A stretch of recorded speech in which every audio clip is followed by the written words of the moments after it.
मंगलवार यानी 9 सितंबर को देश को नया उपराष्ट्रपति मिलने वाला है। उपराष्ट्रपति चुनाव को लेकर सरगर्मियां तेज हो गई है। 9 सितंबर को ही वोटिंग होनी है और इसी दिन नतीजे भी घोषित किए जाएंगे। इसको लेकर एनडीए ने वर्कशॉप का भी आयोजन किया है। 2 दिन की वर्कशॉप का सोमवार को आखिरी दिन है।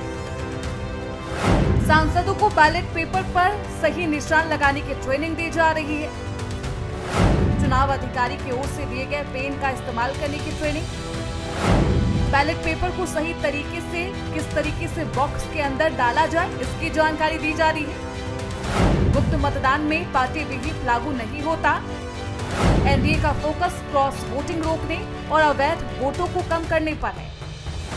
एनडीए की ओर से महाराष्ट्र के राज्यपाल सीपी राधाकृष्णन है उम्मीदवार। विपक्ष के उम्मीदवार सुप्रीम कोर्ट के retired justice B Sudarshan Reddy हैं। उपराष्ट्रपति चुनाव की वोटिंग और काउंटिंग दोनों ही 9 सितंबर को होगी। उपराष्ट्रपति चुनाव के लिए एनडीए के प्रत्याशी सीपी राधाकृष्णन हैं। वहीं विपक्ष ने सुप्रीम कोर्ट के रिटायर्ड जज बी सुदर्शन रेड्डी को प्रत्याशी बनाया है। 9 सितंबर को होने वाले उपराष्ट्रपति चुनाव से पहले विपक्षी सांसदों का मॉक पोल आज ही होना है। विपक्ष के सांसदों को उपराष्ट्रपति चुनाव की मतदान प्रक्रिया के बारे में जानकारी दी जाएगी। लोकसभा और राज्यसभा में एनडीए निर्णायक स्थिति में है, लेकिन इन सब के बीच भी विपक्ष अपनी जीत के दावे बुलंद कर रहा है। दावों का आधार क्या है, आप भी सुन लीजिए।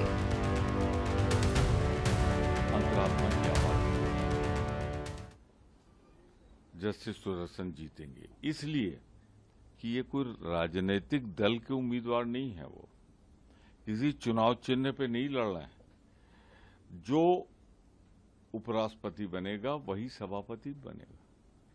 तो ऐसी स्थिति में मेरा विनम्र निवेदन है, क्योंकि ये मामूली वोटर नहीं है, मामूली वोटर तो है नहीं, ये तो बहुत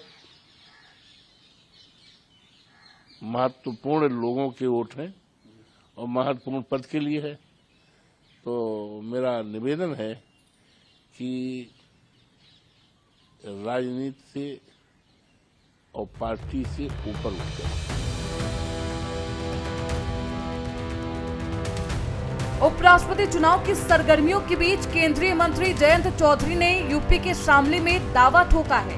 जयंत चौधरी ने कहा कि उपराष्ट्रपति चुनाव को लेकर विपक्ष के कई सांसद संपर्क में हैं। यही नहीं, जयंत चौधरी ने यह भी दावा किया कि विपक्ष के कई सांसद उपराष्ट्रपति चुनाव में एनडीए उम्मीदवार के लिए वोट भी करेंगे। वो तो तय है, संख्या बल पे चुनाव है और कोई इसमें इधर से उधर नहीं होने वाला, बल्कि विपक्ष के कई जो है सांसद इसमें तैयार हैं कि हमारे जो प्रतिनिधि है, जो हमारे उम्मीदवार हैं, उनके पक्ष में मतदान करें। मंगलवार को देश के नए उपराष्ट्रपति का चुनाव होना है। पक्ष और विपक्ष के अपने अपने दावे हैं। ऐसे में जानना बेहद जरूरी है कि एनडीए उम्मीदवार के पास आखिरकार कितना वोट बल है और विपक्षी गठबंधन के आंकड़े क्या है। आपको ग्राफिक्स के जरिए उपराष्ट्रपति चुनाव का पूरा अंकगणित बताते हैं। लोकसभा में कुल सांसदों की संख्या 542 है।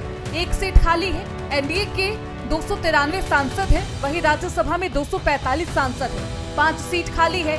एनडीए के पास 129 सांसद हैं। ये मानते हुए कि उपराष्ट्रपति के लिए नामांकित सदस्य भी एनडीए उम्मीदवार के पक्ष में मतदान करेंगे। इस तरह एनडीए गठबंधन को कुल 422 सदस्यों का समर्थन प्राप्त है। बहुमत के लिए 391 सांसदों के समर्थन की जरूरत होती है।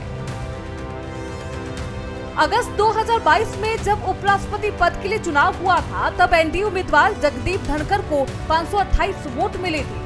वहीं विपक्षी उम्मीदवार मार्गेट अल्वा को सिर्फ 182 वोट मिले थे। तब 56 सांसदों ने वोट नहीं डाला था। उपराष्ट्रपति चुनाव की वोटिंग से ठीक पहले सुप्रीम कोर्ट के रिटायर्ड जज और विपक्षी गठबंधन के संयुक्त उम्मीदवार बी सुदर्शन रेड्डी के लालू यादव से मुलाकात पर भी विवाद शुरू हो गया है। बीजेपी नेता अमित मालवीय ने ट्वीट करके इस मुलाकात पर निशाना साधा। हालांकि संसद में विपक्ष की मजबूती पिछले 2 दशक में पहली बार है। ऐसे में मुकाबला बेहद टक्कर का माना जा रहा है। देखना बेहद दिलचस्प होगा कि आखिरकार किसे मिलेगा। Report prime news.